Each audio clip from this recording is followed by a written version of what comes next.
What is good, everybody? Welcome back to another Saints draft film review. This week, we're going to be looking at Ole Miss quarterback Jackson Dart. Now, with the recent news that Derek Carr has a shoulder injury, apparently, that means the Saints need a quarterback, right? They need a quarterback because Derek Carr has likely taken his last snap for the franchise, and one quarterback that they have done a ton of work on. In fact, probably the most work on is Jackson Dart. And this really doesn't surprise me because a lot of the things that Jackson Dart does well is something that I can see Kellen Moore really liking. And one of those things is he throws a really good crossing route.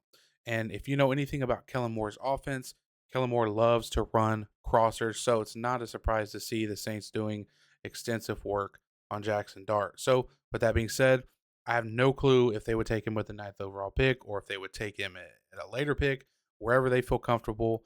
But who knows, right? The Saints need a quarterback. That's all we know. So today we're going to be looking at Jackson Dart and Ole Miss versus LSU from the 2024 season. All right, first play here, right off the rip, you can see the arm. He has a live arm. He can chunk it, right? Unfortunately, you need more than that to be successful in NFL, but he has the arm. I mean, this right here, receiver has to catch this. I mean, come on. Why waste a beautiful pass like this just to drop it, you know? So let's see. What is he? He releases this thing from the 10. It goes, what, 50, 60, about 61 yards in the air? I mean, come on, right? Can't ask for a better arm, but let's get into some more of the nitty gritty. All right, next one here. LSU spin into some cover two, right? We get the completion, split the safeties. Okay, anytime you have a large completion like this, you can't complain too much, right? But in this case, I'd like to see him take a shot, right? Because what do we have? We see LSU spin out to cover two. We got the perfect route here, splitting them. Okay, this guy could run all day here down the middle. What would I like to see? I'd like to see Jackson Dart notice this, right? See the safety split into cover two. See that this safety right here doesn't even have his hips flipped when our receiver is coming through the middle, right? Like right here. See this receiver or this defensive back still flat-footed. Let's take the shot. Let's throw this out here. Let's look for the big one. Okay, and usually he does. Okay, Jackson Dart, gunslinger. Usually he is going to throw this thing out here, but in this case, he settles for throwing it underneath, right? Which, if you're gonna do this, you have to put it away from this defensive back over here, which he does, right? He throws it low to where the receiver has to stop for it and to where he doesn't get popped, right? So if you're going to go for the shorter option, which is fine, again, you can't complain too much here. Huge play. I like the ball placement of it, right? So let's look at it from the end zone view. See number two there for LSU is the one that's going to spin back into that cover two safety roll. Boom. Right at that point, Jackson Dart knows where the ball is going. Again, I'd like to see him put it out here. You got a lot of space. You got a guy running full speed. And again, you got number two out here. Like at this point, you still see him looking in the backfield. Hips aren't flipped yet. I'd throw that thing out there. But again, can't complain. Let's throw it to him. I like the ball placement low. Make your receiver have to stop for it and go down for it so that he doesn't get hit over the middle or so that he doesn't run the risk of an interception or a pass breakup, right? So I like the ball placement. Decent stuff there from Jackson Dart. All right, next one here. Looks like Ole Miss is running four verts against cover four. Okay, and this is unfortunately a trait, or I don't want to say trait, but a pattern you notice when you watch Jackson Dart is when the pocket gets a little messy and he's got some pressure in his face, he has a tendency to just kind of throw it up and pray, right? That's one of the huge knocks on Jackson Dart's game. Pressure in his face, pocket gets muddy, he just kind of throws it up and hopes that it gets to his team, which is obviously not a good trait to have, right? And in this case, it looks like he was trying to get it to this seam receiver here, but linebacker does a great job of rerouting this thing. I mean, look at the linebacker. Boom, knocking him down. Probably could have been a flag, right, if we're being honest, but it wasn't. Okay, you could see he kind of pump fakes that or attempts to throw it, sees the receiver fall. Then by that time, the pressure's in his face, and he kind of just lets this thing go. Usually when you get four verts here, these outside guys, at least versus off coverage, have the option to kind of hinge this thing back, sit down, and which this guy does, but this guy down here at the bottom of the screen kind of continues his route. So not sure if that was the correct thing for him to do, but either way, you know, when you see this, you don't love it, right? If anything, notice the coverage. If they're going to stay in this 2 deep, 4 deep look, whatever you want to call it, with off coverage, like to see you come backside and hit your your guy down here that sits it down because he's wide open, right? Instead of just kind of chunking that thing up for the other team to get. So let's look at it from the end zone view here. Let's see. Yeah, he was definitely going to throw that seam. Good thing he didn't, because that would have been picked. But it's a bad thing that he still kind of just threw it up for anybody to get. And like I said, this is something that shows up on his tape a lot. And it's unfortunate because it does kind of give some Derek Carr vibes. I'm not going to lie. One thing I like to pay attention to when I'm looking at quarterbacks, evaluating quarterbacks, is I want to look at their short area accuracy. And what do I mean by that? So this play is a good example of it. So this play, we're going to catch this thing. We're going to throw it to our receiver up there to the field side, right? Boom. And what I mean by short area accuracy, Jaxson Dart puts this where it needs to be. He puts it on the outside shoulder, gives the receiver a chance to turn up the field and make a play, right? So oftentimes you'll see these young quarterbacks who will catch the ball and they'll throw this thing and the ball will end up, inside here, end up over here or, out here, and the receiver will have to adjust to it, make a tough catch, and they catch it and it goes nowhere, right? In this case, he's at least able to turn around and get a few yards, right? Where if he were to throw this thing inside, which I would consider inaccurate, right? Number one, it gives a chance for one of these defenders to make a play on the ball. But number two, you're not doing your receiver any favors. You're putting him in harm's way for a big hit. And you're also making it to where you have no chance on any type of yards after the catch. So this is one thing that I think is not looked at enough in terms of evaluating young quarterbacks is short area accuracy. And I think Jaxson Dart does possess that trait. Next one here, this is what I like to see, okay? Recognize the blitz and beat it, all right? May not seem like much, but it is. As a quarterback, you're taught to replace the blitzer, okay? On this play here, we see this guy blitzing, right? Coming off the edge, whatever. So guess where Dart throws the ball? Where that defender would be. Simple little hitch. Get rid of it. I like it. It's a nasty pressure design from LSU. But again, like you see this guy coming off the edge, as a quarterback, you're taught replace the blitzer with the football, right? Throw to the void. If this guy is coming this way, nobody's going to be there for this receiver, right? They try to drop 40 over there to get into coverage on him. Doesn't make it there. Dart gets rid of it. Completion. All right, next play here. Looks like Ole Miss is trying to fool the defense with this swing and then hit this kind of stop and go over the middle. Okay. So you can see Dart's going to look over there to that running back swing, trying to pull those defenders down and maybe hit LSU with a double move here. They don't bite on it. You can see it's covered all the way through. I'd like to see him notice this, recognize this. This is covered. Let's move off of it. Let's hit our curl, our deep curl that's sitting right here wide open.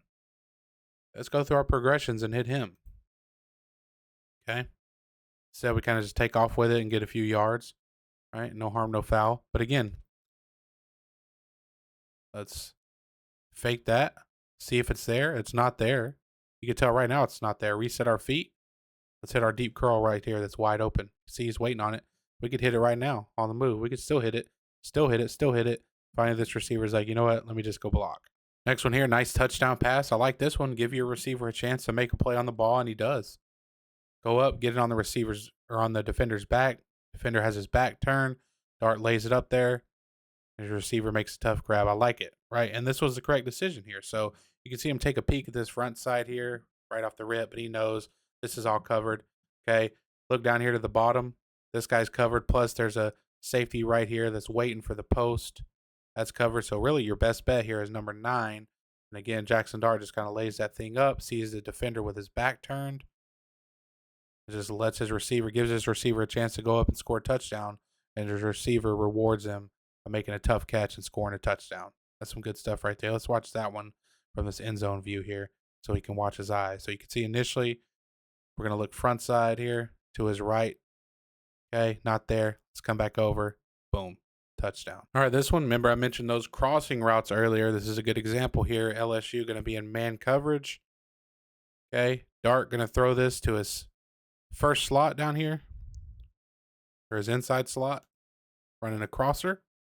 And he has to make a nice throw over the defender here because really the defender got beat so bad that he was kind of in a good position to, block the ball. But see Dart stepping up, throwing this thing over the defender. Nice catch, right in the bucket, right? Good pocket. Got a little bit of pressure over there from your left side. No problem. Hit the top of our drop. Hitch, throw the ball. That's a really good job from Jaxson Dart. Let's watch it from the end zone view here. Okay. Boom. We're seeing it. Hitch up. Lay it over the defender, right in the bucket. Next play here, this is a 3rd and 15 after LSU lit him up a couple times on a blitz. Need this first down bad. 4th quarter, close game. Stand in there, deliver a strike on the corner. That's a really good throw, really good catch. Finally had some time in the pocket here. Puts it in there beautifully. Let's see it from the end zone view here. Yep. 3, step up, deliver it, sideline, catch. Nice job. Now he makes a good play like that, and then a couple plays later, they get down the field, and he does this, right?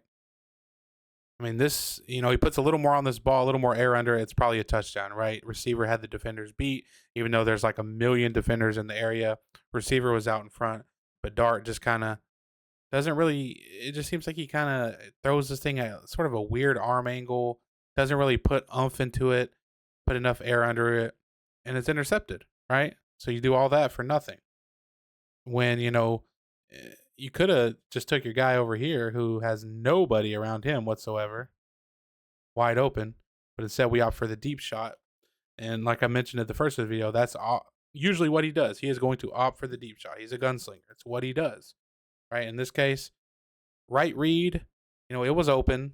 I don't mind him throwing it, but if we're going to throw it, we got to get a better ball than this. We got to get some air under it and put it out there in front of that receiver. So only he or the back of the end zone could make the catch, right? Next one here, he's going to have the clean pocket and the read he's looking for, but he just moves off of it too quick. I'm not sure why he looks off of it. You could see here, 11 comes wide open on this kind of post here. Said he kind of just panics a little bit, right? Pats the ball. Not sure what the thought process was here. Like, we're in our pocket. If we just hang on literally half a second later on that read, it's there. Maybe he sees 40 here in the way, the linebacker, but he's stagnant, right? Our receiver's on the move. This receiver's stagnant. He's not, or this linebacker's not moving. Our receiver is moving. So let's hang in there a quick second longer and throw that thing. It's wide open. It ends up being incomplete after he dances around in the pocket.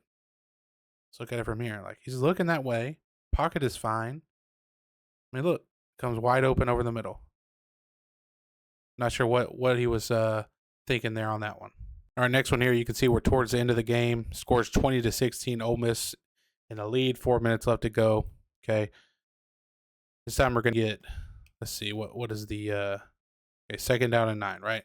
We're gonna get double slants over here, a go ball over here. Right, fade, go, whatever.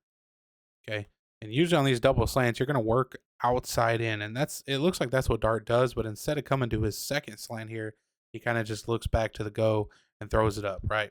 So, see, he looks for that first slant, the outside one, that's covered, right? Well, let's get back to this inside slant. It's wide open. Let's throw this thing. Instead he throws it up, gives his receiver, really more so threw it out of bounds, looks like. And maybe his coach told him to do that. Maybe he said, look, if that outside one ain't there, we're not throwing this thing at all. We're not taking a chance in the middle of the field on a turnover this late in the game when we're ahead, right? But, either way, we see that outside slant covered. Inside one's wide open. We can throw that, but we don't even look at it. We go straight from outside slant back over here to this fade or to this go ball. So, again, coach could have told him that. Not sure, but this is just how I see it. Next play here, again, towards the end of the game, we're trying to get this out route to the slot. Okay, and it's really covered well in man-to-man by LSU. And if you're going to throw this, this is how you do it, right? Tight man-to-man coverage. You got to throw it with some anticipation. If you see tight man like that, and we're going to throw an out route, it has to be out now, right? And you can see Jaxson Dart's throwing this thing now before the receiver is even into his break, right? Ball is out literally in the air right now. Receiver hasn't even made his break yet, right? He throws it accurately, throws it towards the outside sideline, right? Where only his receiver can make the catch, or um, where the ball needs to be for his receiver to make a play on it when you're not really risking an interception. Right now, this play ends up being a pass breakup because again, this is just beautiful coverage from LSU here. But if you're going to throw this outbreaker here from the far hash, which I'm not a huge fan of, especially in this situation when they're ahead in the game and it's the fourth quarter, right? Number one, you have to have an arm to do this. For the college hashes, remember, okay, you're going to have arm and accuracy. I think, and anticipation, arm accuracy, anticipation, triple A there, right? And I think he shows every single one of them traits on this play here. Boom, right? Again, it's in the receiver's chest. Probably should have caught it. Defender again makes a good play on the ball, but don't love the decision from the coach to call this play. If I'm being honest, right? Far hash, don't really want to throw an out route with the game on the line. Okay, but nonetheless, Jaxson Dart, if you're going to make this throw, this is how you do it. Even though, it did end up getting broken up. So let's see it from this angle. See if we get a good view of it. I doubt it. Yeah, off camera. Oh well. All right, this one here. This is overtime. It's 2nd and 25 after a couple of penalties, and this is what he does all too often in these situations, right? Pressure in your face, and he just kind of launches it, man. This is dangerous. Almost picked off. Does this so much, man. Pressure in his face. He just launches the ball into the air and just hopes that somebody down there catches it. So that's going to be the end of the video. LSU went on to win this game in overtime. You can see there another crazy throw from Jaxson Dart under pressure. At this point, it's like 3rd and long, and overtime you need it. So this play is whatever, right? But listen, Jaxson Dart, I think the traits are there, right? There are a couple of concerning things, like when he's under pressure, him just throwing it up. And he does come from an offense where it's mostly one read and go, right? But he can't help that, right? And I want to, emphasize that just because a quarterback plays in a one read offense doesn't mean that that's all the quarterback is capable of, if that makes sense. So Jaxson Dart, there it is. Saints, will they draft him? Who knows? Appreciate you guys watching. Peace.